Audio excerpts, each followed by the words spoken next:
Magandang umaga, ngayon po ay araw ng Huwebes, May 23, 2024. Update po muli sa lagay ng panahon.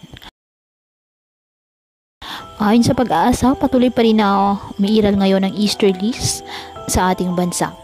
Samantala, patuloy rin po na monitor ang isang low pressure area at may posibilidad po ito na lumakas bilang isang tropical depression o bagyo. Malawak ang sakop ng kalupaan ng nasabing low pressure area habang ito ay papalapit po sa kalupaan ng ating bansa. At inaasang magpapaulan sa Eastern Visayas, silangan ng Mindanao at Bicol region.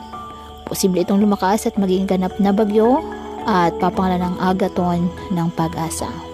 At kung sakali ito ang pinakaunang bagyo na mabuo sa loob ng ating Philippine Area of Responsibility ngayong taong 2024. Kaya patuloy pa rin po na inaabisuhan ng ating mga kababayan na maging maingat at maging alerto at maging handa pa rin po sa mga posibleng pagulan at bugso ng hangin na dala ng nasabing potential na bagyo at maaari pa rin po na magbago ang nasabing forecast.